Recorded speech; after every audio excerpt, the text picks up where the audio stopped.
श्री गुरुभ्यो नमः। हरि ओम। योऽन्तः प्रविश्य मम वाचमिमां प्रसुप्तां सञ्जीवयत्यखिलशक्तिधरस्वधाम्ना अन्याश्च हस्तचरणश्रवणत्वगादीन् प्राणान्नमो भगवते पुरुषाय तुभ्यम्। पुंशी विभूषितकरान्नवनीरदाभात् पीताम्बरादरुणबिम्बफलाधरोष्ठात् पूर्णेन्दुसुन्दरमुखादरविन्दनेत्रात् कृष्णात् परं किमपि तत्त्वमहं न जाने। सर्वेषामपि अत्र अस्मिन् प्राग्विद्यावारिधि षाण्मासिक पाठ्यक्रम कार्यक्रमे स्वागतमस्ति। पुरी धाम्नः अस्माकम् आचार्याः डॉक्टर ज्योति प्रसाद दास महाभागाः अत्र समुपागताः वर्तन्ते। तेषामपि अत्र अस्मिन् कार्यक्रमे अहं स्वागतं व्याहरामि। दास महाभागैः ह्यः अपि वयं सर्वेपि कुण्डली निर्माणं फलादेश विधिश्च इति विषयम् आदाय बोधिताः। अद्य पुनरपि ते आचार्याः ग्रहणविचारः इति विषयम् अवलम्ब्य अस्मान् उद्बोधयिष्यन्ति। तेषां स्वागतं करोमि।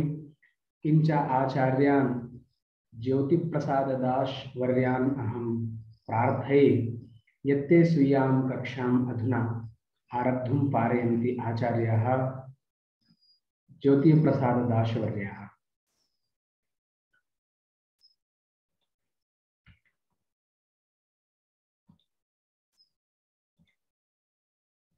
भवन्तः अनम्यूट कुर्वन्तु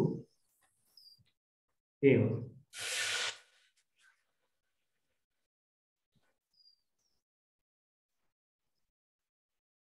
ओम मुखे ते ताम्बूलं नयनयुगले कज्जलकला ललाटे काश्मीरं विलसति गले मोक्तिकलता स्फुरत् काञ्ची साटी ऋतुकटितटे हाटकमयी भजामि स्वां गौरीं नगपति किशोरीम विरतां। सरस्वती श्रुति महती महीयतां।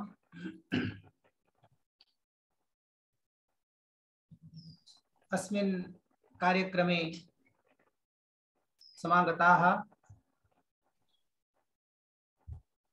अद्यतन कार्यक्रमस्य प्रमुखाः डॉक्टर यदुवेद स्वरूप ब्रह्मचारी महोदयाः, कार्यक्रमेस्मिन् उपस्थिताः समेपि गुरवः, कार्यक्रमेस्मिन् उपस्थिताः समेपि प्रियभाजाः छात्राः छात्र्यश्च।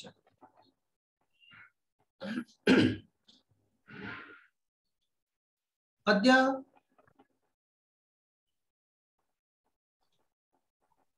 ग्रहण विचारं पुररीकृत्य अद्यतनीया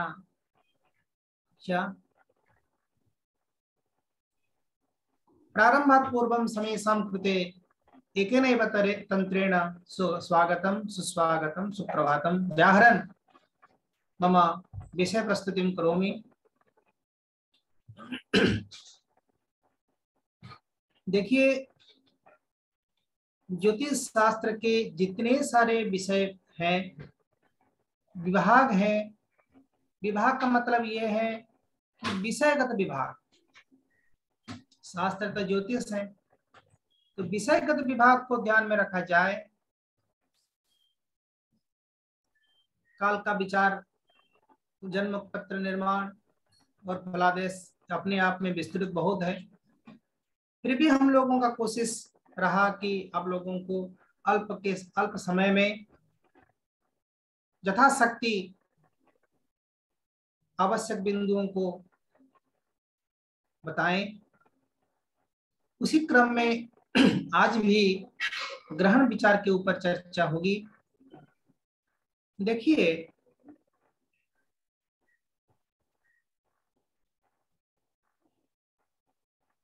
सबसे पहले हमको जानना है सिद्धांत ज्योतिष, ज्योतिष का एक प्रमुख स्कंध है।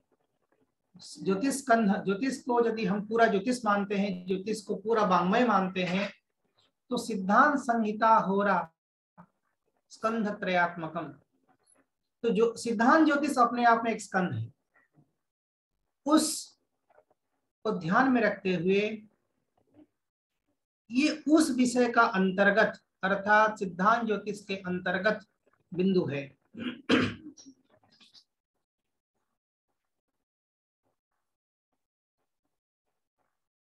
ज्योतिष शास्त्र का सिद्धांत पक्ष को यदि हम छोड़ देंगे तो उसका अस्तित्व नहीं रहेगा।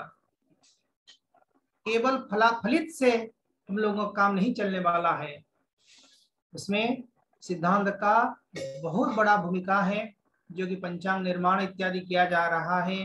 पंचांग निर्माण खाली तिथि वारम च नक्षत्रम योगा करण में बचा खाली नहीं होता है, उसमें बहुत सारे चीजों को उसमें दी जाती। पंचांग ज्योतिष शास्त्र का एक समेकित रूप है, उसमें फलित का, उसमें सिद्धांत का, उसमें संहिता का, सभी का सामग्रिक रूप में पंचांग मिलता है हमें।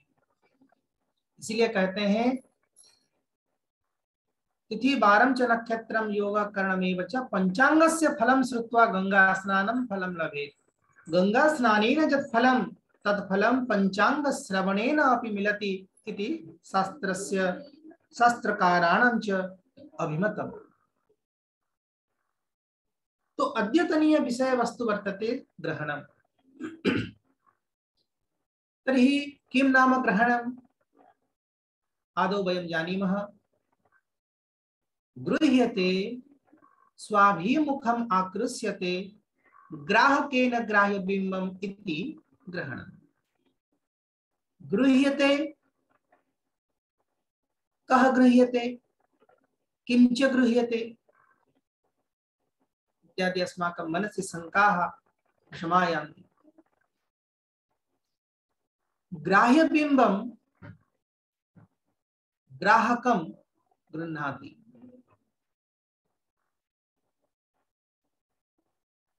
हम आपको यहाँ एक बात बताना चाहेंगे, पंचांगों में बहुत तरह का मान में प्रभेद मिलता है। बहुत सारे पंचांगों में बहुत सारे पंचांगकर्ता अपने अपने हिसाब से मानानयन करते हैं तिथि वार नक्षत्र योग करण का, परंतु जब स्टार्टिंग पॉइंट होता है प्रतिपदा और एंडिंग पॉइंट होता है अमावस्या या पूर्णिमा एक पक्ष के आधार पर, तो उसमें सबका समानता बन जाता है। और जिस दिन ग्रहण होने का संभावना बनता है उस दिन भी आप देखेंगे कि लगभग 2-4 मिनट 5 मिनट के आधार पर, स्थान के आधार पर, अक्षांश रेखांश के आधार पर वो दृश्य होता है, वो पंचांग में लिखा जाता है। तो उसको बताने के लिए एक छोटा सा प्रयास आज है मेरा। अमावस्या और पूर्णिमा ये दोनों दिनों को हम पर्व तिथि मानते हैं। पर्व तिथि को कहने से अमावस्या और पूर्णिमा ये दोनों बात हम जानते हैं कि ये पर्व तिथि है। पर्व तिथि में क्या होता है? ग्रहण होता है। अमावस्या में सूर्य ग्रहण होता है, पूर्णिमा में चंद्र ग्रहण होता है। लेकिन सभी पूर्णिमा में चंद्र ग्रहण नहीं होता है कि सभी अमावस्या में सूर्य ग्रहण नहीं होता है, उसका कुछ नियम है। किस पूर्णिमा में सूर्य ग्रहण होगा, किस पूर्णिमा में चंद्र ग्रहण होगा, किस अमा में सूर्य ग्रहण होगा, इसका नियम है, गणितिक नियम है। गणित में आएगा तभी होगा, नहीं तो नहीं होगा। जो होगा उसको हम आकाश में देखेंगे, क्योंकि ये प्रत्यक्ष शास्त्र होने के नाते सूर्यार्को यत्र साक्षिणो, हम आकाश में देखेंगे उस चीज को कि वास्तव में ग्रहण होता है कि नहीं। इसको हम अभी चाहते हैं कि आपको स्क्रीन शेयरिंग करें।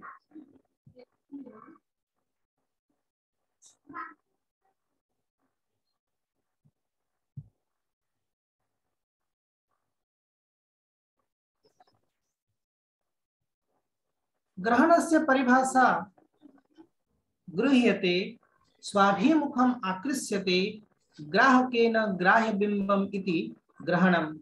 ये हम लोग जानते हैं।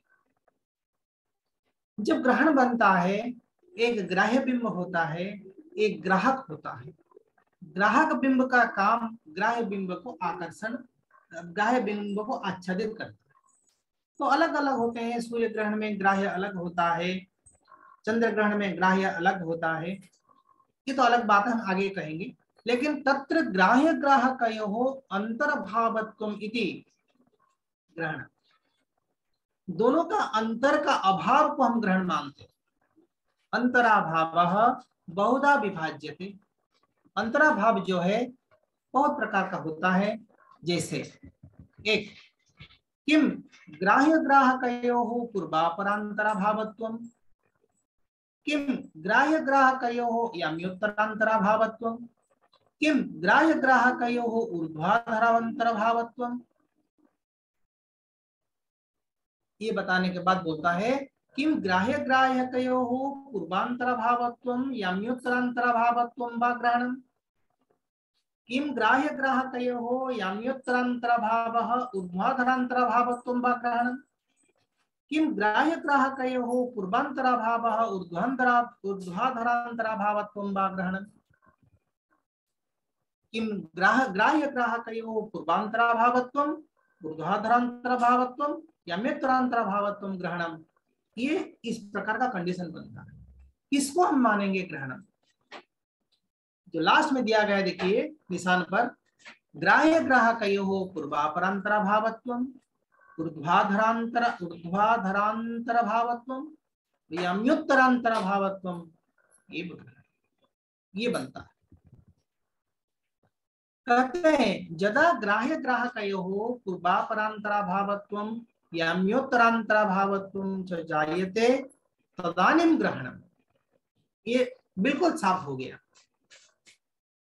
तो यहां बनता है, बोलते हैं कि ग्रहण में, सूर्य ग्रहण में ग्राह्य बिंब क्या है, चंद्र ग्रहण में ग्राह्य बिंब क्या है, ग्राहिका क्या है, ये बोलते हैं। चंद्र ग्रहणे ग्राह्य बिंब भवति चंद्रमा, ग्राहिका भूभाग। इसका मतलब ये हुआ, ग्राह्य बिंब का मतलब होता है जो ग्रहण, जिसको ग्रहण किया जाता है।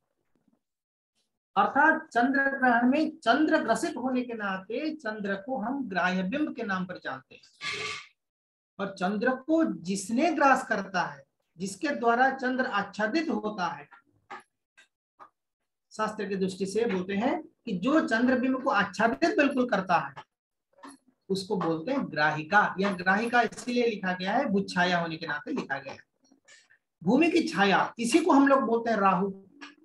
भूत छाया को राहु के नाम पर हम लोग बोलते हैं। अर्थात चंद्र ग्रहण में ग्राह्य बिंब हो गया चंद्रमा, ग्राहिका हो गई भूभा। इसको भू छाया या भूभा बोलते हैं। भा मतलब छाया। सूर्य ग्रहण जब बनता है, ग्राह्य बिंब बनता है सूर्य, सूर्य ही ग्रासित होता है। किसके द्वारा? ना चंद्रमा के द्वारा। तो यहाँ ग्राहक बन गया चंद्रमा। देखिए जो निशान लगाया गया है उसमें चंद्रमा को ग्राह्य बिंब चंद्रमा और भूत छाया को काला के रूप में, और ग्रहण इसमें सूर्य ग्रहण में सूर्य को दिया गया है ग्राह्य बिंब और चंद्रमा को दिया गया है सफेद कलर में दिया गया है। तो यहाँ मन में शंकाएं बन जाती हैं, सूर्य तो बहुत बड़ा है, चंद्रमा तो बहुत छोटा है, तो बाकी इसमें होता कैसे ग्रहण? ये मन में बहुत संदेह प्रतिपादन करता है। संदेह मन में आते हैं कि वास्तव में सूर्य बिंब बहुत बड़ा है, चंद्र बिंब बहुत छोटा है, तो ग्रहण कैसे कर? चंद्र बिंब यदि सूर्य को आच्छादित कर देता है तो सूर्य का चारों तरफ तो फिर दिखने लगेगा ना, तो ग्रहण होता कैसे? ये मन में संदेह हुआ करते हैं। तो कहने का अभिप्राय ये है, वास्तव में ये योजनात्मक मान में नहीं होता है, ये कलात्मक मान में होता है। जब चंद्र का कलात्मक मान, बिंब मान बड़ा हो जाएगा तभी ना आच्छादित कर पाएगा। जब लाइट बड़ा लाइट रहेगा तभी ना छोटा दीपक को आच्छादित करेगा। वही बात है। तो यदि सूर्य को तभी आच्छादित किया चंद्रमा कर सकता है जब चंद्रमा का कलात्मक मान अमावस्या के दिन सूर्य की अपेक्षा ज्यादा हो तब। तो आगे चलते हैं, देखिए बोलते हैं छाया बनता कैसे। प्रकाश मार्ग में यदा अप्रकाशक गोलीय वस्तु समायाति तदानीं या छाया उत्पद्यते सा सूच्याकारा न च दीर्घाकारा। एक साधारण बातें हैं। कहने का अभिप्राय यह है कि प्रकाश का मार्ग मतलब सूर्य है हमारा प्रकाश का मार्ग। प्रकाश के मार्ग में जब हम प्रकाश के मार्ग में कोई वस्तु रख देते हैं अप्रकाशक, मानकर चलिए प्रकाश आ रहा है, हम किताब रख दिए, तो किताब 4 कोने का एक वस्तु है, तो उसमें जो प्रकाश लगेगा तो छाया विरुद्ध दिशा में जो होती है वो फिर गोलाकार नहीं होगा, सूच्याकार नहीं होगा, क्योंकि ये इसका छाया ऐसे ऊपर नीचे करके बिखर जाएगा, इस तरह चला जाएगा। तो कहने का अभिप्राय यह है कि प्रकाश मार्ग में सूर्य गोलीय प्रकाश पिंड है, उस प्रकाश पिंड के सामने जब अप्रकाशक कोई गोलीय वस्तु हो तभी जाकर छाया बनती है। और वो छाया किस प्रकार का बनती है ना, सूच्याकार बन, सूची मतलब पूरा गोल जैसे बनता है। और वो जो गोल है ना, छोटा गोल नहीं है, आकाश में बहुत बड़ा सा काला छाया बनता है। इसीलिए लिखा गया है सा छाया सूच्याकारा न च दीर्घाकारा। वो विस्तृत नहीं होगी छाया, तो छाया समेटा हुआ गोल जैसे बड़ा बड़ा काला गोल जैसे दिखेगा। इसका सैद्धांतिक व्यवस्था लिखा हूं, क्रांति विमंडलयो अंतराभाव दक्षिणोत्तर अंतराभाव तथा भूभा चंद्रयो रास्यादि तुल्यत्वे एवं ग्रहणम भवति। क्रांति क्योंकि सूर्य का भ्रमण क्रांति वृत्त में होता है, चंद्रमा का भ्रमण विमंडल वृत्त में होता है, दोनों का अंतराभावत्व में ग्रहणम। दक्षिणोत्तरांतराभाव तथा भूचंद्रयो रास्यादि तुल्य चंद्रवख्यास्तो भू बताएंगे, फिगर है। तो सूर्य और बीच में आ जाता है भू, किसका, चंद्रमा, सूर्य चंद्रमा बीच में रहता है भू। तो सूर्य का जो छाया, सूर्य का जो किरण आलोक जब भू में लगता है, भू जो जबकि गोलीय पिंड है, वो सूर्य का किरण जो गोलीय पदार्थ में लगता है तो छाया विरुद्ध दिशा में चले जाती है और आगे जाकर जो छाया बनती है उसको, वो जो छाया है उसका नाम भूभा, भू मतलब पृथ्वी की छाया। उस पृथ्वी की छाया में गोचर में भ्रमण करता हुआ चंद्रमा जब उस छाया में टकराता है तब ग्रहण की स्थिति बोलते हैं, जो हम इसको बोलते हैं ग्रहण का आरंभ हो जाता है। और बिल्कुल जब छाया में प्रवेश कर जाता है तब पूरा काला हो जाता है चंद्रमा का बिंब। हम लोग कहते हैं, लोक में व्यवहार में बोलते हैं कि ग्रहण हो गया। लेकिन परम ईदृश स्थिति पूर्णांते एव भवति। चंद्रमा का ग्रहण पूर्णिमा के अंतकाल में होता है, आरंभ में नहीं होता। इसको भी जानना है, ग्रहण हमेशा पर्व के अंत में होता है। तदानीम भूबिंबात उभयतो रविचंद्र बिंबयोः स्थिति तयो अंतरश्च राशि षट्कम इति। बोलते हैं कि जब चंद्रमा का ग्रहण होता है, सूर्य और चंद्रमा का दूरी राशि षट मतलब 6 राशि का अंतर अर्थात 180 डिग्री का अंतर पर होता है। जबकि सूर्य बीच में पृथ्वी, आगे चंद्रमा।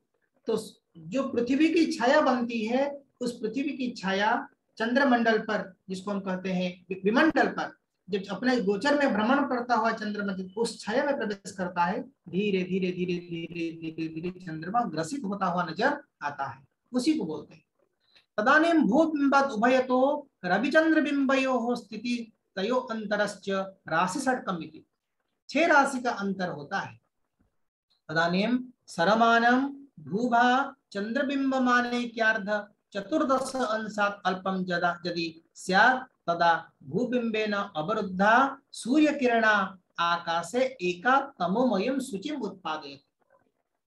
बोलता है कि सूर्य, भूभा और चंद्र, भूभा चंद्रबिंब मान का आधा, यदि भूभा और चंद्र बिंब जो मान है उस मान का आधा मानेक्यार्ध लिखा है ना, देखिए मानेक्यार्ध लिखा, बिंब मानेक्यार्ध 14 अंशात् अल्पम, यदि 14 डिग्री से कम होता है तब भूबिंबेन अवरुद्धा सूर्य किरणा आकाशे एकाम तमोमयीम शुचिम उत्पादयति, तब जाकर सूची बनती है, नहीं तो नहीं बनती। इसीलिए हर अमावस्या में, हर पूर्णिमा में ग्रहण नहीं होता। ये स्थिति सिर्फ पूर्णिमा में, चंद्र ग्रहण की स्थिति पूर्णिमा में, सूर्य ग्रहण की स्थिति अमावस्या में होती है, लेकिन ये हमेशा नहीं होता। लेकिन जब चतुर्दश अंश, जिसको ध्यान देने की बात है, जब भूभा चंद्रबिंब का मानिक्यार्ध 14 डिग्री से कम होगा, चतुर्दश अंशात अल्पम तदा भूबिंबम एवं भूबिंबेन अवरुद्ध सूर्य किरण, आकाश से एक छाया की जैसे उत्पत्ति करेगी, सूची जिसको बोलते हैं, पूरा काला छाया जैसे एक हो जाएगा, उसी छाया में चंद्रमा का प्रवेश होगा, तब ग्रहण बनेगा। एका तमोमयीं सूचिम उत्पादयति सैव भूभा इति, या च चंद्रकक्षाम अतिथ्य दूरम बहिर्गच्छति, क्योंकि जब पृथ्वी का उपग्रह के नाम पर चंद्रमा को हम जानते हैं आधुनिक के भाषा में, तो उस विमंडल में भ्रमण करता हुआ चंद्रमा जब छाया बनती है, तो छाया चंद्र कक्षा को पार करते बहुत आगे तक निकल जाती है। जथा, इसमें लिखा हुआ है, जथा जथा सरमानम ग्राह्य ग्राहक बिंब माने क्यार्धात अल्पत्वम जाति तदा तथा तथा चंद्र तदंतर विसति। तो कब चंद्रमा धीरे धीरे प्रवेश करता है, बोलता है जदा सरमानम, ग्राह्य ग्राहक बिंब माने के अर्थात ग्राह्य बिंब और ग्राहक बिंब का मान का आधा से अल्प हो, तब चंद्रमा उस छाया के अंदर प्रवेश करता है। तेना च तद ग्रहण, तब ग्रहण की स्थिति बनता है। देखिए एक छोटा सा चित्र सबको नजर आता हुआ होगा लगता है। देखिए ये चंद्र ग्रहण से रेखा चित्र मैंने आपको दिखा रहा। देखिए ये जो बिंब है, ये सूर्य का बिंब है, इसमें लिखा हुआ है पृथ्वी। ये देखिए चंद्रमा, ये चंद्रमा जो है, चंद्रमा का रोटेशन कक्षा देखिए पूरा चौ लिखा है, उस काले रोटेशन कक्षा में चंद्रमा ऐसे ऐसे ऐसे ऐसे ऐसे ऐसे भ्रमण करता है। सूर्य का प्रकाश ये बीच देखिए, ये जो त्रिभुज जैसा लगा हुआ है, पृथ्वी के बिंब के इस पार में जब प्रकाश लगता है तो उस पर देखिए छाया, इसकी छाया धीरे धीरे धीरे धीरे संकुचित होते होते होते होते यहाँ बहुत चंद्र कक्षा से बहुत दूर तक चले जाता है, और ये चंद्र जाके बहुत बड़ा तमोमय सूची उत्पत्ति करता है। तो ये चंद्रमा जब अपने कक्षा में भ्रमण करते हुए जब इसी छाया में प्रवेश कर जाता है, तो देखिए इसमें लिखा हुआ है ग्राह्य चंद्रमा, ये ग्राही का भूभा, ये भूभा मतलब पृथ्वी की छाया है, ये निशान दिया गया है। तो इसमें दिया गया किमर्थम प्रभा सूच्यग्र भवति, क्यों छाया जो है, प्रभा मतलब छाया, सूच्यग्र होता है माने पूरा पॉइंट में होता है, क्यों पॉइंट में होता है, तो इसमें कहते हैं कारण बनता है भानुर्बिंब पृथुत्वात् अपृथुत पृथिव्या प्रवाही सूच्यग्रा दीर्घतया शशिकक्षा मतित्य दूरम बहिर्याता, इसी तरह शिरोमणि का श्लोक है। क्योंकि प्रकाशीय बिंब जो है बहुत बड़ा है और प्रकाशीय बिंब जो है छोटा है। जब प्रकाश अप्रकाश बिंब में लगता है, गोलीय बिंब में लगता है, तब छाया तो बनती है, और वो छाया किस तरह छाया बनती है ना, सूच्याकार बहुत दूर तक जाती है, पूरा काला छाया जैसे बनता है। उस काले छाया में सफेद चंद्रमा जब प्रवेश करता है, चंद्रमा का वर्ण हम आकाश में सफेद दिखते हैं, जलमय गोला, तो उसमें जब प्रवेश करता है हमको चंद्रमा ग्रहण करता हुआ, चंद्र का ग्रहण होता हुआ हम देख रहे हैं। देखिए ये जो चित्र आपको दिखा रहे हैं, दोनों चीज इसमें है, चंद्र सूर्य ग्रहण यो समेकित चित्र। ये चंद्र और सूर्य का इस चित्र को देखने से पता चलता है, एक तरफ सूर्य ग्रहण का निशान, दूसरा तरफ चंद्र ग्रहण का निशान। देखिए ये सूर्य बिंब है, ये भूबिंब है, और भूबिंब के चारों तरफ चंद्र का रोटेशन दिया गया है, चंद्रमा यहाँ घूम रहा है। ये चंद्रमा का कक्षा होने के नाते इसका नाम विमंडल है, ठीक है। ये रवि कक्षा है जिसको क्रांति वृत्त के नाम पर जानते हैं, ये चंद्र कक्षा है, इसको विमंडल के नाम पर जानते हैं, वो यहाँ है। तो देखिए ये चंद्रमा गोचर में परिभ्रमण करते हुए जब धीरे धीरे धीरे धीरे निशान दिया गया है, देखिए ये इस बिंदु को स्पर्श करता है तो ग्रहण की संभावनाएं बन जाती है। यही चीज ये पूर्णिमा के दिन होता है। सूर्य चंद्रमा की दूरी जो है 180 डिग्री अर्थात 6 राशि का अंतर होता है, लेकिन यही चीज जब अमावस्या के दिन होता है तो कमलाकर भट्ट कहते हैं अथिक सूक्ष्मावयवस्थितश्च रवेरधसीतकरस्तु दर्शे। रवेरधसीतकर, ये चंद्रमा इस तरह पलट जाएगा, इस तरह घूम जाएगा। रवेरधसीतकरस्तु दर्शे तथोप्यधो भूमिगतस्ततेन द्रष्टारविं पश्यति नैव सूत्र तदिन्दुनाच्छादितमर्कबिम्बं संदृश्यते ग्रस्तमिवात्र लोके। बोलते हैं कि ये तो पूर्णिमा की स्थिति है, चंद्र सूर्य के किरण पृथ्वी में लगा तो पृथ्वी में लगते हुए तमोमयी छाया बनी और उस छाया में जब चंद्रमा प्रवेश करता है तब ग्रहण बनता है, ये हम जाने। परंतु यही चीज जब अमावस्या के दिन होता है तो कहते हैं कि अत्यधिक सूक्ष्म, एक अति सूक्ष्म समय पर होता है। अवयवस्थित रवेरधसीतकरस्तु दर्शे, रवि का अध, रवि के रवि बिंब के जस्ट नीचे, क्योंकि पूर्णिमा अमावस्या का दिन में, सूर्य ग्रहण तो दिन में होगा, चंद्र ग्रहण तो रात में होगा, तो जब दिन में ग्रहण होगा सूर्य बिंब ऊपर रहेगा। रवेरधसीतकरः, और चंद्रमा सूर्य के बिल्कुल नीचे रहेगा। रवेरधसीतकरस्तु दर्शे तथोप्यधो, और चंद्रमा के नीचे अब पृथ्वी का बिंब रहेगा, है ना। ये अमावस्या के दिन की बात बोल रहा हूं। अधिक सूक्ष्मावयवस्थितेश्च रवेरधसीतकरस्तु दर्शे तथोप्यधो भूमि गतश्च तेन द्रष्टा रविं पश्यति नैव सूत्र। हम लोग पृथ्वी में रहने वाले हैं, सूर्य हमारे ऊपर में है, लेकिन जब पृथ्वी और सूर्य के बीच में अंतराल बीच में आ जाएगा चंद्रमा, तो हम लोग पृथ्वी में रहने वाले लोग दृष्टा रविं पश्यति नैव सूत्र, एक दृष्टि सूत्र में जब हम चंद्रमा के कारण दृष्टि सूत्र को अवरुद्ध करने वाला चंद्रमा, हम लोग सूर्य को नहीं देख पाएंगे कुछ समय के लिए।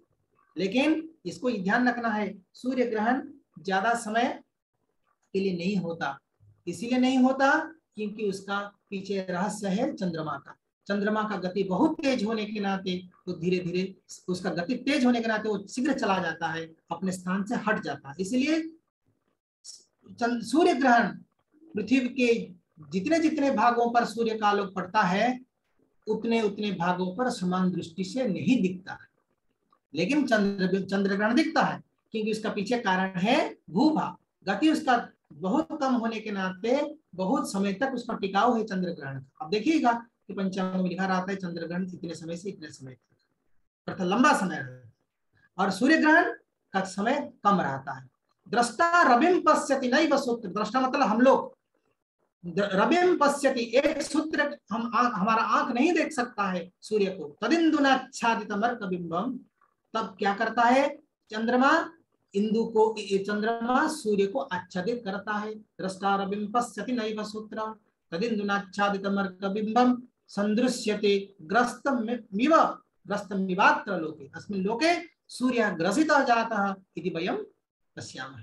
ये चंद्रमा का ग्रहण का और सूर्य ग्रहण का एक समय के चित्र का रूप है। और ये भूभाग को साधन करने के लिए एक सूत्र सिद्धांत शिरोमणि सूर्य सिद्धांत में आता है, स्फुटेन्दु भुक्तिर भुव्यास गुणिता मध्ययोद्रता लब्धम सूचि महिव्यास स्फुटार्क श्रवणांतरम मध्यन्दु व्यास गुणितम मध्यार्क व्यास भाजितम विशुद्ध लब्धम सूच्याम तु तमोलिप्तास्तु पूर्ववत। यही इसका भाव में हिंदी समझाने की दृष्टि से हिंदी में भी लिखा हूं। सूर्य का बिंब व्यासमान 6522 जो है, चंद्र का 480, भूव्यास को रविबिंब व्यास से घटाकर चंद्र कर्ण से गुणा कर के सूर्य कर्ण से विभक्त करने से प्राप्त फल को भूव्यास में से घटाने से चंद्र मार्ग पर भूत छाया का विस्तार होता है, उसका मान मिलता है। ये योजनात्मक मान है। और कुभा के मान को राहु का योजनात्मक मान भी कहा जाता है। कुभा मतलब भूभा, वो जो भूभा है उसी को हम लोग राहु बोलते हैं व्यवहार में। आप जानते होंगे कि मुखपुच्छ विभक्तांगम भुजंगम आकार उपतिसंत्यन्य, ये संहिता बोलता है कि राहु छुपे छुपे जाकर मैंने अमृत भक्षण कर दिया था देव सभा में, तब भगवान के मोहिनी रूप उसको पता करने के बाद उसका गर्दन काट दिए, जबकि मुंह में आस्वादन हो गया था। तो मुखपुच्छ विभक्तांगम भुजंगम आकार, जब मुख से मुखपुच्छ जब मैंने मस्तक से अलग हो जाएगा ये शरीर, तो इसका आकार थोड़ा टेढ़ा मेढ़ा हो जाता है, तो उसको भुजंग आकार के रूप में मानते हैं। तो इसी को राहु के नाम पर माना गया है, ये शास्त्र का सद्भाव है। ये हमारा राहुचार अध्याय बृहद संहिता में भी आता है। कहते हैं देखिए, ग्रहण संभव का कारण, जदा ग्राह्य ग्राहक बिंबयो मानिक्यार्ध तुल्य चंद्र सरह भवति तदा तयो स्पर्श दर्शनात् ग्रहणस्य संभवम्। अल्पसरे ग्रहणस्य निश्चयत्वम्, सर का मान यदि कम होगा तब ग्रहण होने का संभावना 100% है। सराभावे ग्रहण, अधिके सरे ग्रहणा भावः, जब सर का मान ज्यादा होगा ग्राह्य ग्राह्य बिंब का के हिसाब से तो ग्रहण संभव नहीं होगा, जो कि हर पूर्णिमा में अधिक होने के नाते ग्रहण नहीं होता, हर अमा में सूर्यग्रहण नहीं होता, यही अधिक सर होने के नाते। तो जिस अमा में जिस पूर्णिमा में ग्राह्य ग्राहक बिंब का मानिक्यार्ध से चंद्र सर अल्प होगा तब ग्रहण की स्थिति बनेगी, अन्यथा नहीं। अतः ग्रहण संभव संभव निमित्तम स्पष्ट सर ज्ञानम आवश्यकम भवति, इस ज्योतिषीय सिद्धांत पक्ष है। अत्र ग्राह्य ग्राहक बिंबयोः यम्योत्तर अंतरम सरतुल्यम भवति, जो हम कहे ना जी कि ग्राह्य किस प्रकार अंतर, पूर्वापरांतर है, यम्योत्तरांतरा है, ऊर्ध्वाधरांतर भाव है। तो यहाँ देखिए लिखा गया साफ, अत्र ग्राह्य ग्राहक बिंबयोः यम्योत्तरमंतरम सरतुल्यम भवति, यम्योत्तर अंतर जब होगा तब सर का तुल्य होगा। सराभाव तदा संजायते यदा ग्रह पातस्थान, सर का अभाव कब होता है, जब ग्रह पातस्थान, पात का मतलब होता है विमंडले भवृतस्य संपातः पात उच्यते, इसमें हम इसको दिए नहीं लेकिन ये सिद्धांत की बातें हैं। तो विमंडल वृत्त और क्रांति वृत्त, सूर्य का भ्रमण मार्ग क्रांति मार्ग, क्रांति वृत्त क्रांति पथ, और चंद्रमा का विमंडल पथ, विमंडल में क्रांति वृत्त का जहां संपात हो जाएगा तदेव पातस्थान, दो जगह पर एक वृत्त जब दूसरा वृत्त को काटता है तो दो स्थान पर उसका स्पर्श होता है, तो एक पात राहु दूसरा पात केतु के नाम पर हम लोग जानते हैं, लेकिन व्यवहार की दृष्टि से शास्त्र की दृष्टि से इसको हम संपात मानते हैं। पात तुल्य चंद्रे अमांते सूर्य ग्रहणम निश्चितमेव, पूर्णांते पात तुल्ये चंद्रबिंबे ग्रहणम भवति, यदा ग्रह यदा पातस्थानात् अन्यत्र भवति तदा ग्रहोपरि कदम्ब स्थानात् कदम्ब प्रोतवृत्ते ग्रह बिंबात् क्रांति वृत्तावधि मध्यम सरः, ध्रुव स्थानाच्च ध्रुव प्रोतवृत्ते बिंब क्रांति वृत्तावधि स्पष्ट सरो भवति। ग्रहण द्वये त्रिविध ग्रासस्य संभावना भवति, तत्र योजनात्मकमानेन रविबिंब योजनात्मकमानं चंद्रबिंब योजनात्मक मानात् सर्वदा अधिकम भवति। सपात सूर्यस्य भुजांशका यदा मनोनका स्यात् ग्रहणस्य संभव, अर्थात पात सहित सूर्यस्य भुजांशमान जब 14 डिग्री से कम होता है तब ग्रहण की स्थिति, ग्रहण से संभव ग्रहण का स्थिति बनती है, इस सिद्धांत से रोकने का बचा। तो हम लोग योजनमान को ग्रहण नहीं करते हैं ग्रहण के प्रसंग में, क्योंकि योजनात्मक मान बहुत बड़ा होता है। तो उस योजना को कला करने के लिए आचार्यों का मत है सूर्येन्द्र भूभा तनु योजनानि त्रिज्या हतान्यर्कसेन्दु कर्णे भगतानि तत्कार मुखलिप्तिकास्ता तेषां क्रमणमान कला भवन्ति। तो सूर्य चंद्र तथा भूभा, ये तथा नहीं तथा होगा, तथा भू छाया के व्यासों को त्रिज्या से गुणा कर के सूर्य चंद्र तथा चंद्र मंद कर्ण से भाग देने से फल योजनात्मक मान से कलात्मक मान में परिवर्तित होता है। योजन को कला करने की विधि है, कलात्मक मान से ज्ञात होता है कि ग्रहण की स्थिति बनेगा या नहीं। ग्रहण में ग्रास व्यवस्था बोलते हैं, ग्राह्य और ग्राहक बिंब मान को जोग कर ग्राह्य बिंब का मान कलात्मक ग्राह्य बिंब और कलात्मक ग्राहक बिंब दोनों को जोग करते हुए उसका आधा कर देंगे। जो मान मिलेगा आधा से मान अल्प होने पर ग्रास होता है। जब उस ग्राह्य ग्राहक बिंब को मान का आधा करने के बाद जो मान मिलेगा वो मान यदि सरमान से अल्प हो तभी ग्रास होगा, अन्यथा नहीं होगा। स्फुट सर ग्राह्य ग्राहक माने के अर्थ से अधिक होने से ग्रहण संभव नहीं होता है। माने के अर्थ से सरमान को अंतर करने पर अवशेष ग्रासमान आता है। यदि ग्रासमान ग्राह्यमान से अधिक हो, यदि ग्रासमान ग्राह्यमान ग्राह्य बिंब का मान से यदि ग्रासमान कर चलिए जितना भी आया उस मान से ग्राह्यमान अधिक होता है तभी संपूर्ण ग्रास होता है। ग्रास का मान यदि ग्राह्य मान से अधिक हो, ग्राह्य बिंब का मान जितना है कलात्मक मान उससे ज्यादा मान यदि ग्रास का आया तो जान लीजिए कि पूरा ग्रास करेगा, उसे खग्रास भी कहते हैं, पूर्ण ग्रास करेगा। तो ग्रहण के स्थिति और अवयव का ज्ञान करने के लिए ग्रहणे स्पर्श कालान मुख्य कालावधि कालः स्थिति काल, जब से आरंभ जब तक रहेगा ये सब मिला जुला कर मतलब ग्रहण का आरंभ बिंदु ग्रहण मुख्य समय ये संपूर्ण काल को ग्रहण का स्थिति बोलते हैं। और उसमें 5 अवयव हुआ करते हैं। 5 अवयव क्या क्या है? न स्पर्श, सम्मेलन, मध्य ग्रहण, उन्मिलन, मोक्ष, इस तरह।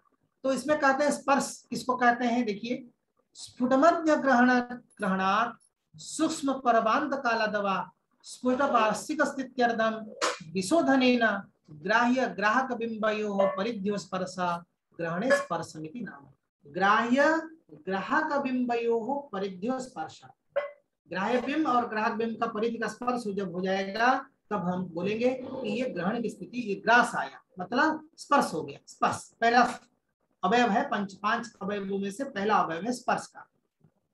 दूसरा बोलता है सर्वग्रहणे खग्रास ग्रहणे च मध्य ग्रहणात् विमर्द विशोधनेन ग्राह्य ग्राहक बिंबयोः प्रागंत स्पर्शः यदा ग्राहक बिंबम ग्राह्य बिंबेन सह सम्यक्तया मिलति तदा सम्मीलनम। तो जी ग्राहक बिंबम ग्राह्य बिंब से सम्यक्तया केंद्र को माने ग्राहक बिंब का केंद्र तो ग्राह्य बिंब का मध्य बिंदु ये जब बन जाते हैं तो सम्मिलन बनता है। और मध्य मतलब आप जान लीजिए कि बिंब का मध्य पूरा केंद्र ग्राह्य ग्राहक बिंब केंद्र एक हो जाएगा। तो ग्राह्य ग्राहक केंद्रयो अंतरम सरमानं च यदा परमाल्पम तदा सूक्ष्म परवान्ते मध्य ग्रहणम, माने पूरा बीच वाला ग्रहण मध्य ग्रहण हो जाएगा। और सर्वग्रासे खग्रासे च मध्य ग्रहणे विमर्दार्ध योजनेन यदा ग्राह्य ग्राहकयोः पश्चात् अंतःस्पर्शस्तदा ग्राह्य बिंबस्य ग्राह्य बिंबेन ग्राहक बिंबस्य ग्राह्य बिंबेन सह यम दृश्यम संघटते तत् उन्मीलनम। तो धीरे धीरे जब केंद्र बिंदु ग्राह्य ग्राहक केंद्र बिंदु एक होता है तो धीरे धीरे ग्राहक छोड़ता है ग्राह्य बिंदु को, तो उसको उन्मीलन बोलते हैं। तो दोनों परिधि जब अलग हो जाएंगे तो मध्य ग्रहणे मौखिक स्थित्यर्थ योजनेन यदा ग्राह्य ग्राहक बिंबयो यदा पश्चात बहिस्पर्शो मुक्तिर्वाजायते, जब दोनों का परिधि का और स्पर्श नहीं रहेगा अलग हो जाएंगे तो उसको बोलेंगे मोक्षा। तो इसमें दिया गया है ग्रहण में ग्राह्य बिंब को हिंदी में दिया लिख रहा हूं सुविधा की दृष्टि से, आप लोगों को समझ में आ जाएगी। ग्रहण में ग्राह्य बिंब को जितने समय तक आच्छादित कर रखता है उसे निमिलन काल कहते हैं। ग्राहक बिंब से ग्राह्य बिंब जब मुक्ति की ओर जाए उससे उन्मिलन काल कहते हैं। और निमिलन उन्मिलन दोनों का जो बीच का काल है उसको मर्दकाल बोलते हैं। मर्दकाल का मतलब होता है बिल्कुल माने ग्राह्य बिंब बिल्कुल दर्शन नहीं होगा, इस समय ग्राह्य बिंब का घर्षण नहीं होता। इसको मर्दकाल मतलब पूर्ण बीच वाला मध्यम ग्रहण काल बोलते हैं। तो ये एक एग्जाम्पल आपको दिखाने के लिए मैं देखिए 2019 दिसंबर 26 तारीख का ग्रहण का मैं ये चित्र दिखा रहा हूं। ये एक्चुअली दिन का सूर्य ग्रहण का है। ये सूर्य ग्रहण का चित्र है। देखिए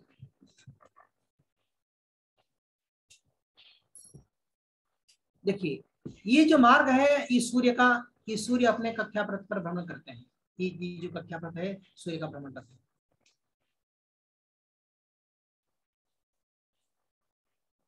ये एक्चुअली ये दिन का है। मैंने उसको नाइट मोड करके, दिन में तो दिखेगा नहीं बिल्कुल, उसको नाइट मोड करते हुए इसका फोटो खींचा गया था।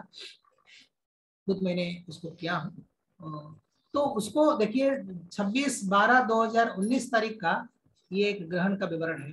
देखिए किस प्रकार धीरे धीरे धीरे धीरे धीरे धीरे छाया ग्रहण करता है।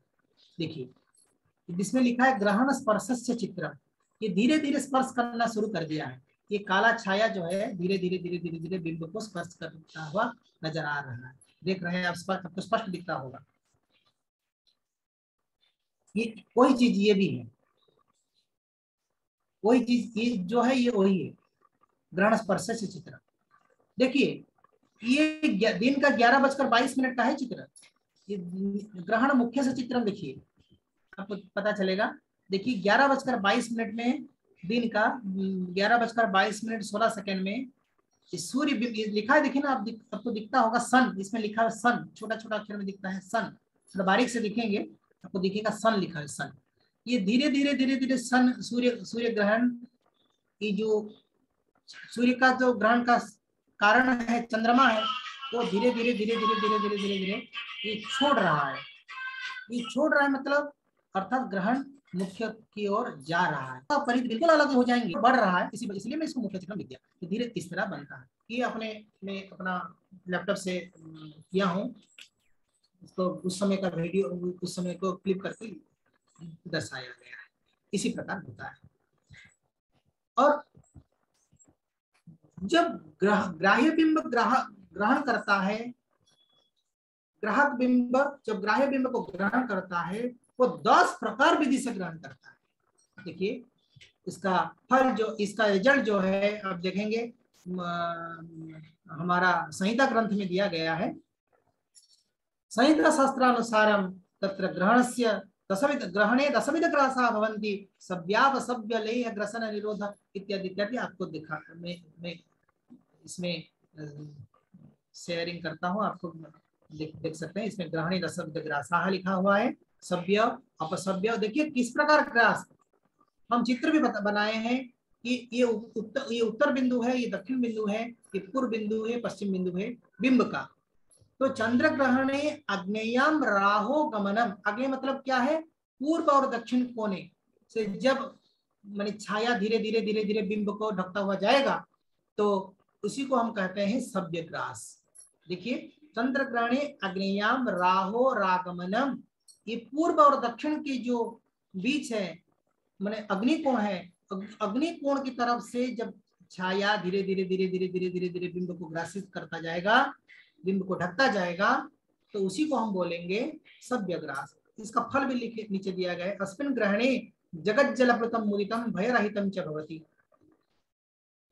तो इसी प्रकार सव्य अपसव्य लेह ग्रसन निरोध अवमर्दन, निरोध ऊपर में अवमर्दन आरोह आग्राद मध्यतम तमून्त्य।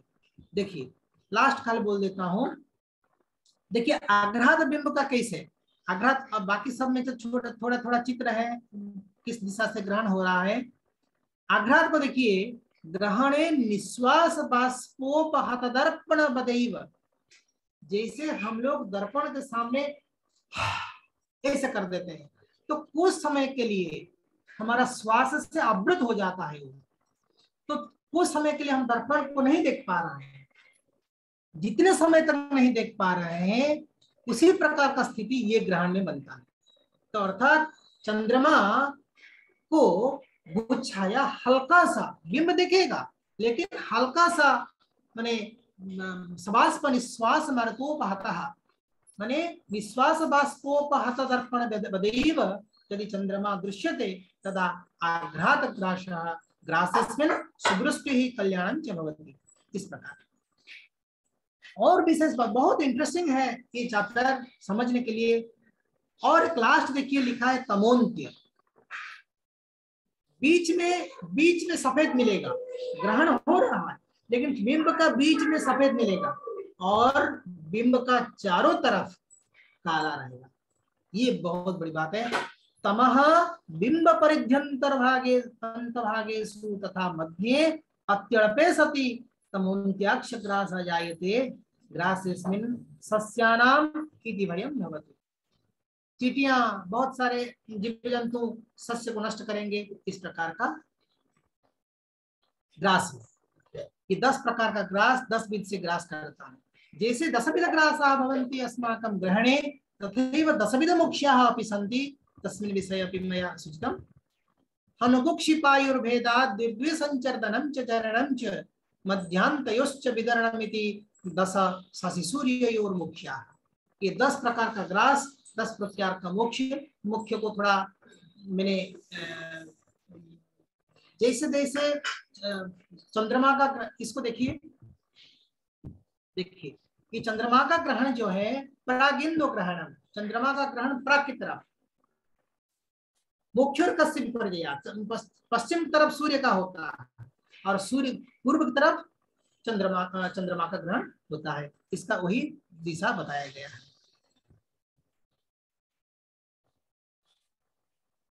और एक बात देखिए, एकस्मिन् मासे सूर्य चंद्र ग्रहण फल, जब बहुत अनिष्टकर स्थिति बनता है एकस्मिन् मासे सूर्य चंद्र ग्रहण फल, यदि एक मास में मास के एक अंतिम का मतलब होता है अमावस्या और पूर्णिमा, माने शुक्ल पक्ष का अंत और कृष्ण पक्ष का अंत, एक मास अमांतम जावत से चंद्र, ये हम बोलते हैं, जानते भी हैं। तो कहने का अभिप्राय ये है यदि महीना का आदि में और महीना का अंत में, अर्थात अमावस्या के दिन ग्रहण हो एक महीना, उसके अमावस्या में ग्रहण हो रहा है, उसी महीने पूर्णिमासी के दिन ग्रहण हो रहा है, तो इसका बोलते हैं यद्येकस्मिन् मासे ग्रहणम रवि सोमयोस्तदा क्षितिपा स्वबलक्षोभै संक्षयमायन्त्यति शस्त्रकोपश्च। देखिए बहुत बड़ी बात बोल रहा हूं आपको। अब इसका फल आप आने वाला समय में देखेंगे और कुछ दिन रुक जाइए। ये भविष्यवाणी तो है ही। देखिए आने वाला जो चैत्र शुक्ल प्रतिपदा के बाद जो नया पंचांग शुरू होगा, उस नया पंचांग में आप देखेंगे कार्तिक महीना, कार्तिक अमावस्या के दिन, अर्थात जिसको हम दीपावली के नाम पर मनाते हैं, दिवाली के दिन भी ग्रहण हो रहा है और कार्तिक पूर्णिमा के दिन भी ग्रहण का स्थिति बन रहा है।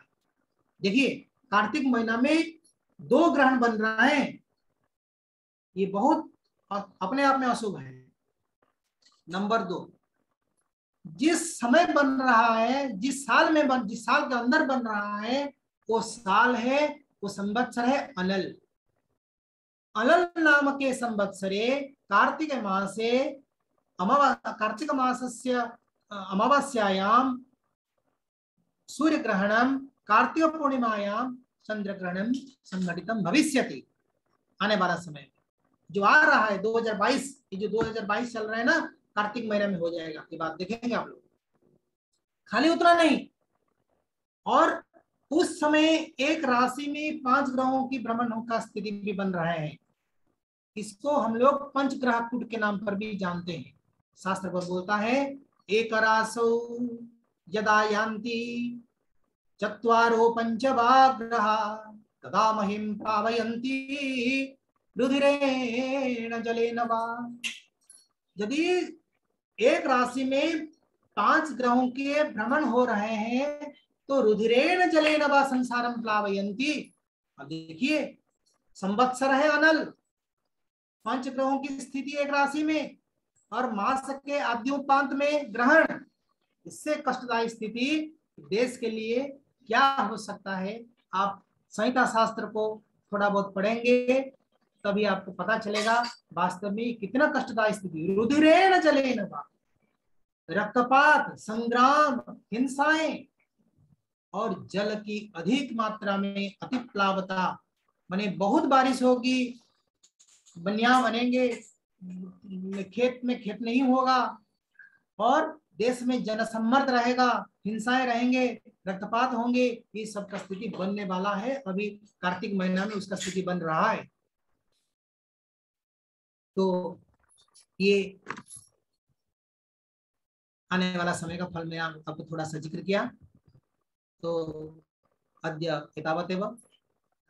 ह्यस्तने दिने कालविलम्बः संजायत, कालस्य विलम्बता आसीत्। मया चिन्तितं यत् समयेन भविष्यति सर्वं।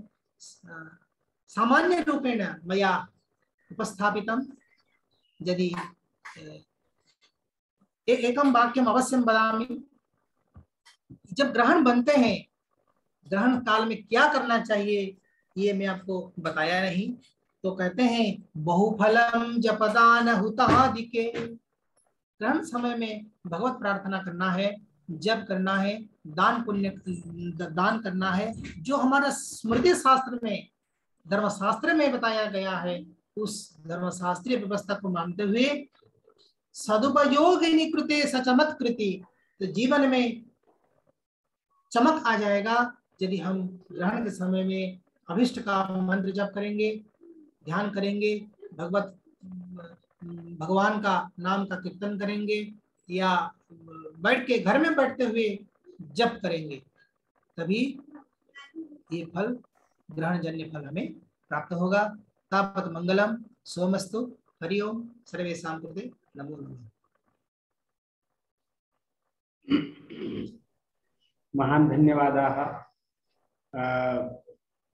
ग्रहण विचार चूंकि नीरस सा लगता है, फिर भी आपने रसत्वेन प्रतिपादन किया है। नीरसता तो है ही। बहुत ही सभी विषय आपने रखे हैं। कुछ लोग प्रश्न कर रहे थे, जैसे धर्मशास्त्र में पढ़ने वाली हैं, शोधार्थिनी हैं त्रयंबकेश्वरी, उन्होंने लिखा है कि सपात सूर्य का भुजांश 14 अंश से कम होने पर ही ग्रहण क्यों होता है। इस तरह से उन्होंने प्रश्न किया है जी। तो पाद सहित सूर्य का जो भुजांश है, पाद मतलब संपात बोलते हैं, तो 14 डिग्री से कम होने पर ही होता है। क्यों होता है इसको माने ये गाणितिक व्यवस्था है। 14 डिग्री से कम होने पर ही होता है, उससे अधिक होने से नहीं होता है। गणित ग्रहण होने का संभावना का ये टारगेट लाइन है। जैसे हम लोग कहते हैं कि इतना स्पीड पर गाड़ी चलाओगे तो खतरा रहता है, ये स्कूल एरिया है, तो उस समय में आपको गाड़ी धीरे करना पड़ेगा क्योंकि स्कूलिंग एरिया है। तो उसी जब गणित होता है, पूर्णिमा आ जाता है, अमावस्या आ जाता है, तो क्या इस पूर्णिमा में ग्रहण होने का संभावना है, इसको विचार करने के लिए टारगेट लाइन है। पात सहित सूर्य गणित में आता है, सभी गणितिक क्रियाएं हैं। तो सपात सूर्य का भुजांश जब 14 डिग्री से कम रहता है, सपात सूर्य से भुजांश सकाजदा मनोनकाशा ग्रहण से संभव, ये है। यदि उसी वो टारगेट लाइन से नीचे रहेगा तभी ग्रहण का संभावना बनेगा और गणित की क्रिया आगे जाएगी, अन्यथा नहीं जाएगी। दीपक कुमार चौधरी जी पूछ रहे हैं शरो नाम किम, शरा भावः कथम जायते, ये प्रश्न लिख रहे हैं जी। सर को विक्षेप के नाम पर जानते हैं हम लोग, तो ये गाणितिक परिभाषा है, उसको हम मौखिक दिखा नहीं सकते हैं क्योंकि उसमें जब गोल रहेगा सामने तो ये सर है, ये विक्षेप है, इस तरह विक्षेप होता है, तो उसको बताया जा सकता है। विमंडल और क्रांति मंडल का दूरी। जी जी ठीक। सर्वेश कुमार कुछ पूछना चाह रहे हैं। हाँ सर्वेश पूछिए।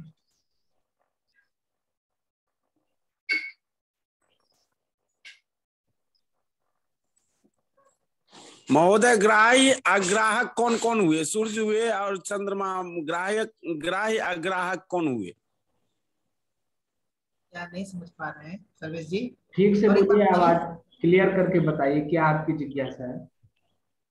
सर, ग्राह्य अग्राहक कौन कौन हुए सूर्य और चंद्रमा में? देखिए देखिए, ग्राह्य अग्राह नहीं है। आप देखिए बढ़िया से, आपको पता चलेगा कि चंद्र ग्रहण में ग्राह्य बिंब है तो ग्राहक बिंब है। सूर्य ग्रहण में भी ग्राह्य बिंब है, ग्राहक बिंब है। जैसे सूर्य ग्रहण हो रहा है तो सूर्य को ही ना ग्रहण करता है कोई, तो ग्राह्य बिंब हो गया, ग्राहक ही ग्रहण करेगा। जी जैसे ग्राहक खरीदता है, सामान खरीदता है ग्राह्य वस्तु को, उसी जी जी प्रकार ग्राहक सूर्य ग्रहण में ग्राहक बन जाता है चंद्रमा, और ग्राह्य बिंब जी बनता है सूर्य। और चंद्र ग्रहण में ग्राह्य बिंब बनेगा चंद्रमा, ग्राहिका बनेगी भूभा, क्योंकि भू छाया में प्रवेश करने से ही होता है। तो जी ये जी जी ग्राह्य ग्राहक। जी जी महोदय, धन्यवाद धन्यवाद।